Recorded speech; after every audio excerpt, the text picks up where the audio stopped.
que sabe muito. Fernanda Paula, muito bem-vinda. Nossa nutricionista querida. Feliz ano novo, Fê. Um ano. A gente já se falou. Começar esse ano com tudo. Mas aqui no Você Bonita, né, sempre com a gente e já iniciando então com uma pauta que vocês não podem perder. Como turbinar o treino? Falta pique? Falta disposição? Dá aquela tristezinha? Ai, Carol, não tô queimando gordura. Eu treino, não vejo resultado. É um pouquinho disso tudo. Eu resolvi trazer isso porque geralmente as pessoas focam em fazer mais energia ou ter mais disposição através de adaptógenos. O mais conhecido e mais usado é a cafeína. Só que a cafeína, ela traz aquela energia momentânea, ela usa muito micronutriente da gente, mas depois vem aquela sensação de fadiga. Entendi. E aí as pessoas acabam também ficando viciadas na sensação do aumento de dopamina, né? Aí toma um pouquinho, o que mais? E a pessoa vai se fadigando. E quando chega no consultório, o que eu percebo? Muita descompensação em hormônios da adrenal, por exemplo, hormônios do estresse. Descompensação nos ritmos biológicos, né, na qualidade do sono. Então, a cafeína não é uma das coisas que eu gosto de utilizar para aumentar aí a capacidade, energia e performance durante o treino.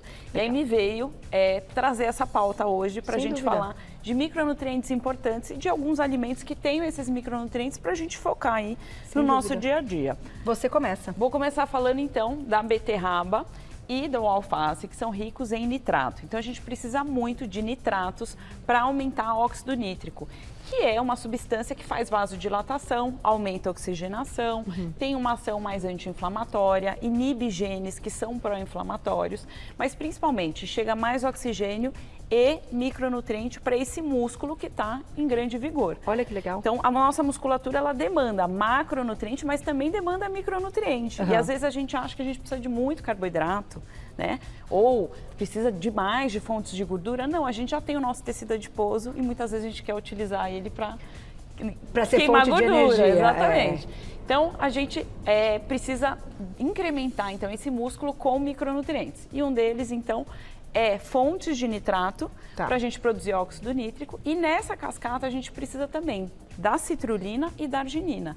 E a gente encontra a citrulina então no pepino, principalmente na melancia, no melão também, nessa partezinha branca da melancia onde a gente mais tem, na abóbora ou semente de abóbora, a gente tem esse aminoácido que é a citrulina, que vai se convertendo no corpo e vira arginina.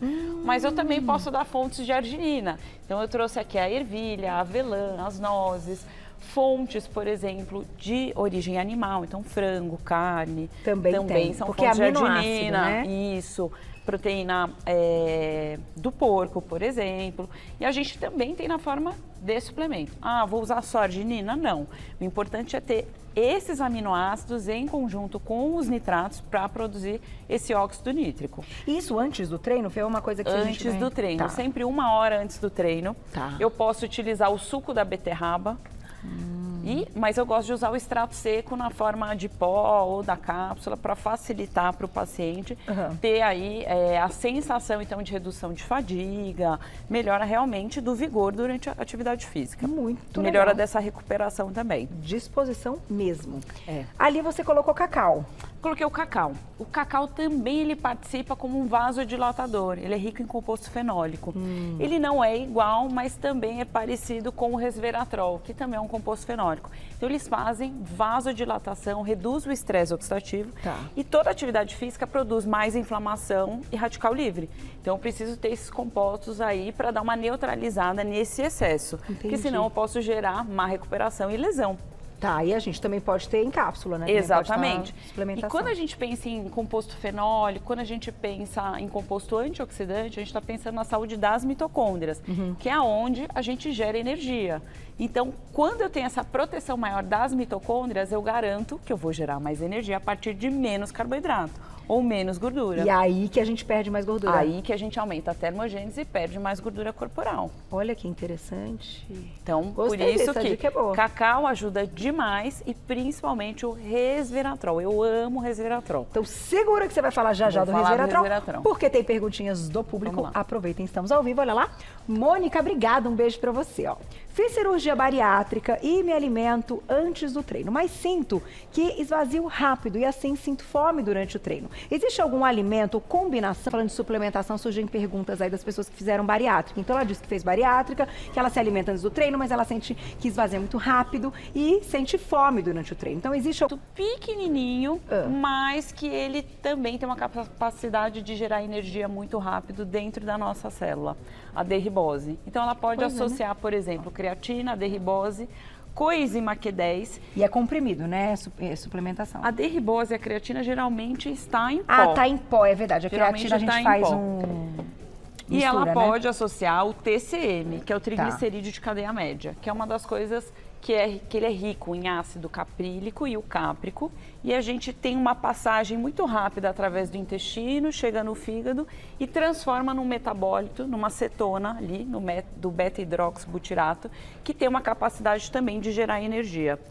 Então ela pode utilizar isso, mas não se esquecer dos micronutrientes zinco, magnésio, ferro, complexo B e coenzima Q10 para um paciente bariátrico. É a base, né? Então precisa de uma correção, exato, né? Equilibrar. Às vezes a pessoa acha que é comer mais carboidrato, mais proteína e mais gordura. Não é.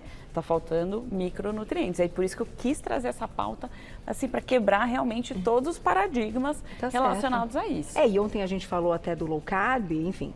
Não vamos falar de jejum hoje, que eu não vou. Jejum é uma pauta inteira, né? Jejum intermitente, mas se a gente tiver pergunta, pode colocar. Mas é essa questão, como é que a gente vai, então, usar a gordura que a gente tem estocada como fonte de energia. Então, isso aqui é uma aula para usar essa gordurinha. Exatamente. Quando eu dou esses cofatores, quando eu dou esses micronutrientes, o meu corpo começa a entender que eu não vou usar tanto glicogênio, que ele vai ter que aumentar a capacidade mitocondrial dele para queimar gordura corporal. Entendi. Né? Sem ingerir mais carboidrato. Exatamente. Então, a gente pode usar a estratégia do jejum, sim, que ele tem uma capacidade de gerar essa biogênese mitocondrial, então o tamanho delas e o número delas no nosso organismo. Claro que a gente tem fatores como idade, sexo, a parte genética, se você usa algumas medicações, tudo isso influencia. Se você está em estresse, se você está mais inflamado.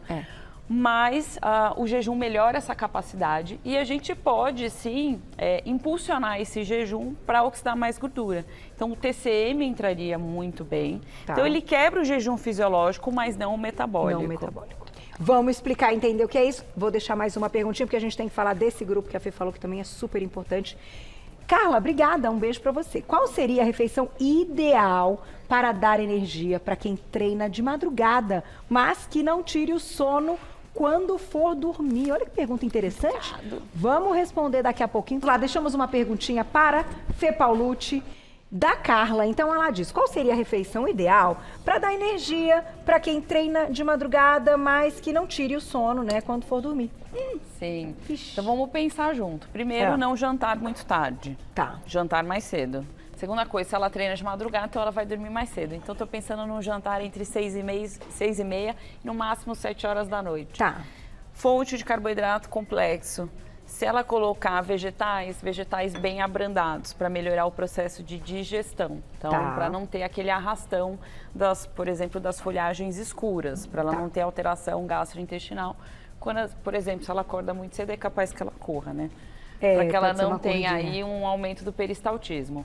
Aí, a gente pode colocar proteína? Deve colocar proteína. Proteína também com mais fácil digestão. Se ela é uma pessoa com dificuldade de digerir, a gente tem que melhorar essa capacidade de digestão. Porque a gente também usa aminoácidos como fonte de energia durante a atividade física, tá? O que eu não indicaria é fazer o jantar muito tarde, jogar suplemento de aminoácidos muito tarde, né? Ou proteínas de difícil digestão, que isso vai atrapalhar. Mas carboidrato complexo, a gente pode pensar nas raízes, adoro. Raízes cozidinhas, né? Principalmente a batata doce vinho, que é rica em composto fenólico ali, rico em antocianinas. Então, tudo que for muito roxo melhora a vasodilatação e tem ação antioxidante e controle glicêmico. Então, Com esses carboidratos complexos, a gente consegue fazer boa fonte aí de glicogênio muscular. E aí, de manhã, a gente dá esses cofatores que eu falei, né? Que pode ser a vitamina B3, a coenzima Q10, a creatina, o TCM, para otimizar a energia dela.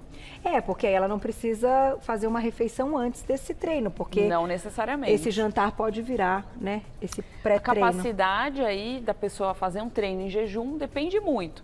Às vezes depende então da genética dela, depende do grau de inflamação, daqueles fatores que eu comentei anteriormente. Tá. Mas a gente pode adaptar esse paciente, essa pessoa, para melhorar a capacidade mitocondrial e conseguir ter uma termogênese e queimar mais gordura, né?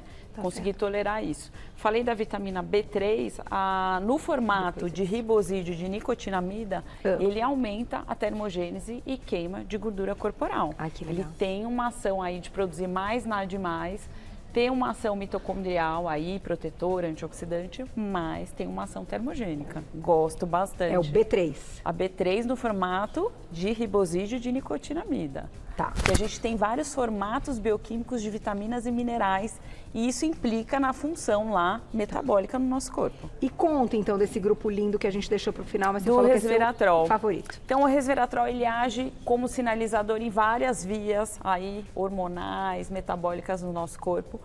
Gosto muito porque ele ajuda demais a fazer termogênese, mas ele tem essa capacidade aí em proteger as nossas mitocôndrias, né? Reduzir o envelhecimento. E toda vez que a gente pensa em reduzir estresse oxidativo e envelhecimento, eu melhoro a minha recuperação durante o treino e evito lesão. Lesão, isso é importante então, também. Eu acho fantástico. Melhora a capacidade também cardiovascular por conta do resveratrol, que ele é um super protetor. Tudo nesse grupo aqui. Tá tudo nesse grupo. E que também dá para suplementar, né? Colocar ali em cápsula. Exatamente. E fazer acho aí. Que conseguimos falar de tudo. Falamos de tudo, então dá tempo de mais perguntinhas, certo? Quanto tempo a gente tem, pô? Então vamos lá. Acho que 2 minutos? 2 minutos, dá tempo. Rosa, obrigada. Aí, ó, chegou a pergunta, eu te falei. Glutamina e creatina podem ser tomadas juntas em jejum? Pode sim, mas não necessariamente precisa ser em jejum. Você pode utilizar em outro momento do dia. Tá? Então pode utilizar. Às vezes a pessoa fala, tem que ser só em jejum? Não, pode ser no momento que der. Essas dois... Quebra jejum? Quebra jejum fisiológico, mas não vai quebrar o metabólico. Não explica tem então, essa capacidade. Quantos minutinhos? Vai, explica do metabólico e do fisiológico. Fisiológico assim, eu tô em jejum, tô sem comer. Se eu colocar qualquer coisa na minha boca, eu quebrei o fisiológico. Mesmo que seja água? Mesmo que seja água com limão. Eu quebrei o fisiológico, mas o metabólico eu não aumentei a insulina. O meu corpo continua produzindo corpos cetônicos como fonte de energia. Entendi. Então, você não quebrou o fisiológico, o seu corpo ele vai conseguir ali utilizar dos benefícios do jejum. E o que não quebra é limão? Limão, os chás. E café sem adoçar com nada. O TCM ele não quebra o jejum. O TCM não quebra, o jejum metabólico. Tá certo. Então você aumenta mais corpos cetônicos. A gente tem a urolitina também, que é um outro componente, o beta-hidroxibutirato. Então dá para utilizar isso. Você volta, né, minha amiga, para falar mais, sabe tudo. Vou deixar aqui o contato. Vai lá, porque no Instagram dela, nos stories, ela coloca sempre temas muito legais e a gente aprende muito. @doutorabreviado, fernandapaulucci.nutri, @doutorabreviado, fernandapaulucci.nutri. Vou deixar o contato para vocês de WhatsApp da clínica 95497-6562. 95497-6562. Você já encontra o trabalho dessa minha amiga querida. Obrigada, viu? Adorei.